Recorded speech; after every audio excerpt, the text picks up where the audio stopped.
So that Chris Hansen guy, that To Catch a Predator guy, he's a little bit fricked, eh?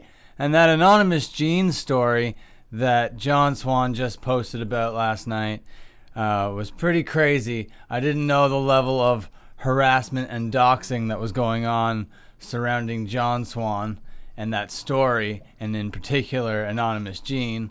And today I'm going to talk about that a little bit as I build up my evil fortress over here. So John Swan's video came out last night called Chris Hansen's Hitman, and it was all about Anonymous Gene and the kind of mischievous actions he's been getting up to as of late. And mostly it involves calling people pedophiles, telling people that other creators, rape kids and stuff. And this guy's involved with Chris Hansen. Meanwhile, Chris Hansen is like, he's a fan. This Anonymous Gene? Yeah, he's just a fan. I don't know anything about this guy. And meanwhile, it's like, no, well, there's a shit ton of evidence that was in John Swan's video that clearly shows that Chris Hansen was working with, if not at least talking to frequently, this Anonymous Gene character. If you're not familiar with who John Swan is, he's a Australian kind of YouTuber. Come on, you son of a bitch. That has a pretty kind of like journalistic approach to his thing, but he's definitely no journalist. Don't get it twisted. And Chris Hansen and Chris Hansen's supporters are trying to call John Swan and John Swan's friends a bunch of like re-victimizers.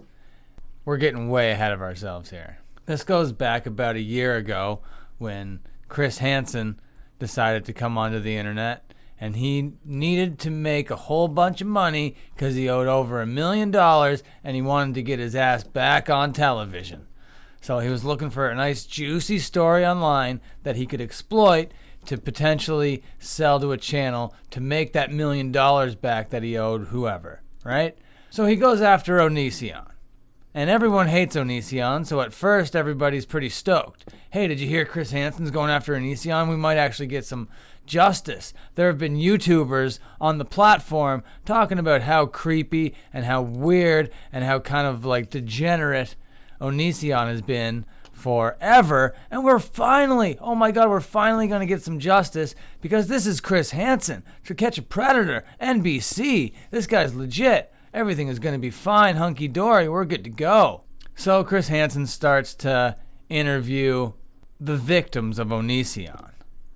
And it turns out, well, he didn't really care about anything that the victims had to say other than just like what they had to say, so there'd be content for his show that he was trying to get greenlit. He wasn't trying to get justice. He wasn't trying to fucking hear these people's stories and make it right for them. No. He was just needing that $1 million. And when Chris Hansen's on his way to trying to get $1 million, right, he's like starting to get a lot of criticism for not doing it with integrity. So instead of like, changing his approach, taking the criticism, acknowledging it, and kind of doing the right thing moving forward, he didn't do that kind of thing, did he? No.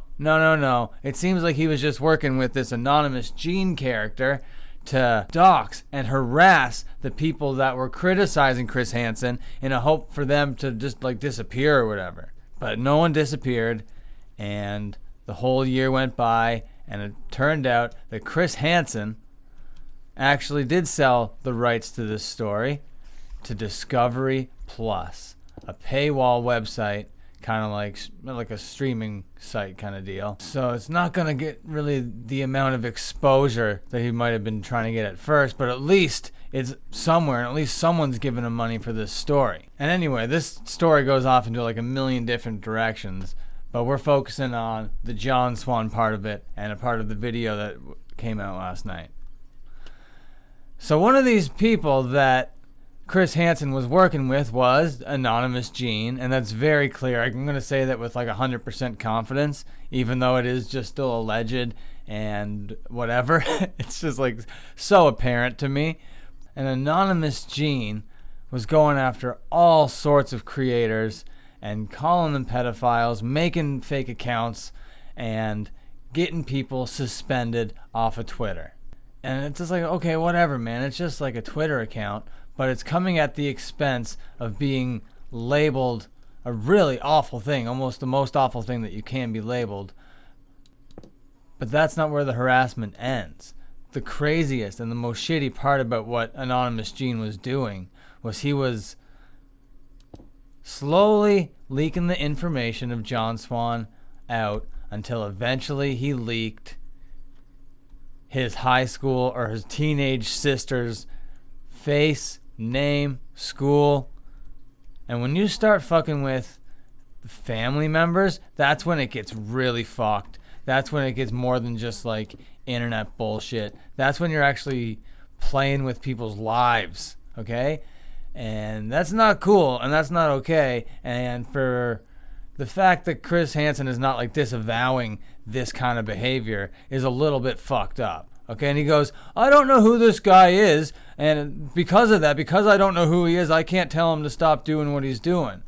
When there's clear evidence that you've like interacted with his tweets, that you've messaged him a bunch of times, whatever, you could still tell someone that you don't know who it is to fuck off with this kind of bullshit, even though it's like on a crusade that happens to be your own. If you don't agree with doxing and harassment because you've been a part of it before, you can tell Anonymous Gene, whether you know the identity of the man or not, you can tell him to fuck off. But you haven't told him to fuck off, did you, Chris Hansen? Instead, you're letting teenage girls who aren't public figures in any way, they're just relatives of public figures, names get leaked out to the internet. That's fucking crazy. That seems like child abuse, does it not? That seems like something that you would be like actively trying to stop if you were really honest with your intentions. But it doesn't seem like Chris Hansen is honest with his intentions, and it's causing repercussions throughout the community, and I think that that's fucking crazy. But I think John Swan handled it really well, and everything, you know, I'm not really going into great detail. I really do recommend that you watch John Swan's latest video. It was called Chris Hansen's Hitman, which was pretty accurate, if I do say so myself. Great little video. I love the way, I love the way John Swan makes his videos. They're very high quality. It's something that I could never do. Well, I don't know if I could never do it, but it's not something that I do. And I really appreciate his style and the effort that he puts into everything. So you should really check that out if you want the full context to this story. I'll link it below if I remember, but I don't always remember that sort of thing. All right, well, I think that's going to be the end of the video for now. Thank you so much for watching. Trying to get to 1,000 subscribers. So if you want to go ahead and just hit that subscribe button, that would be pretty rad. Not going to lie with you. Oh, dang it. We got some action happening. Okay, I'm not going to get into the action right now. John Swan, you're the man, dude. See you later.